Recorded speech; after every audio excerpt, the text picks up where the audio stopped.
Aquestes són les notícies més destacades d'aquests últims dies. L'Associació contra el Càncer sorteja més de 40 lots. El SUM viu l'esperança de jugar a Europa.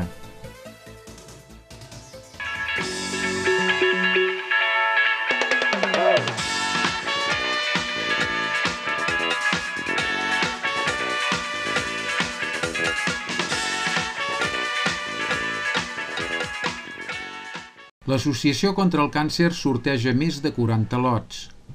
La postulació del Dia del Càncer a Maçanet va fer-se amb la participació d'entitats, empreses, comerços i voluntaris, assolint el nivell de participació dels darrers anys.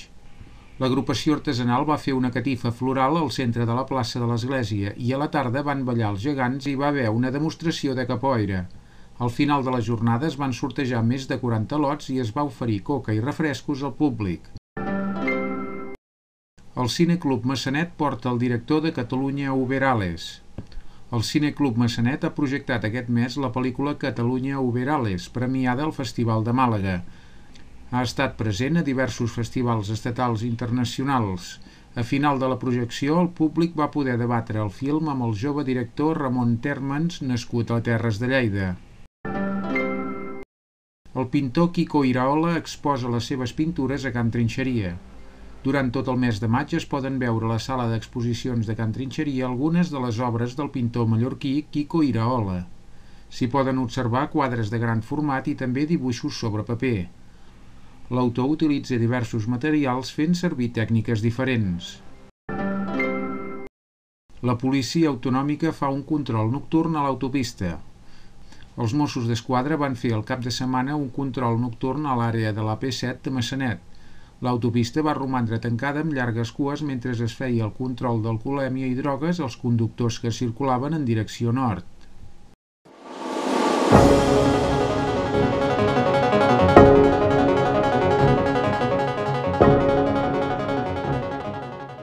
Esports, hoquei. El SUM viu l'esperança de jugar a Europa.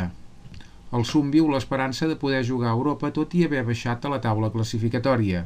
A la 19a jornada els maçanetencs van perdre la pista del Calafell. El resultat va ser Calafell 4, SUM 2.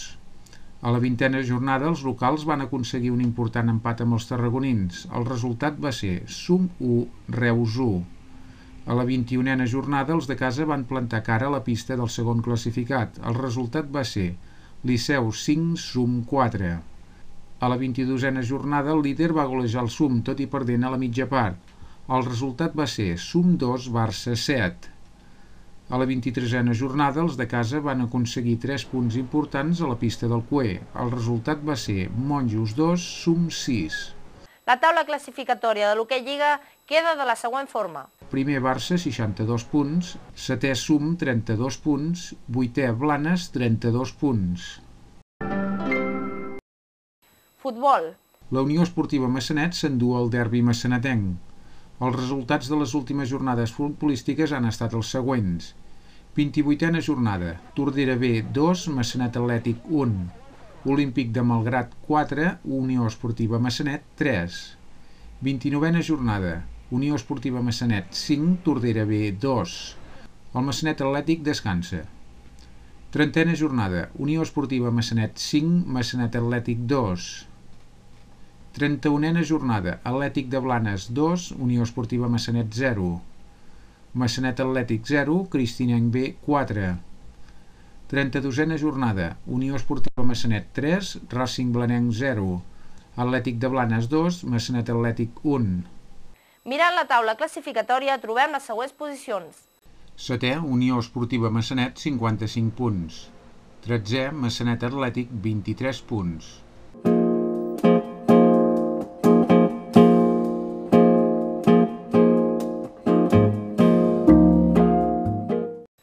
El temps. Torna la pluja. Els darrers dies el temps ha estat canviant. Hi ha hagut estones de boira, de núvols, de sol i de vent suau. La pluja ha tornat moderadament. L'evolució de les temperatures màximes i mínimes d'aquesta setmana ha estat la següent.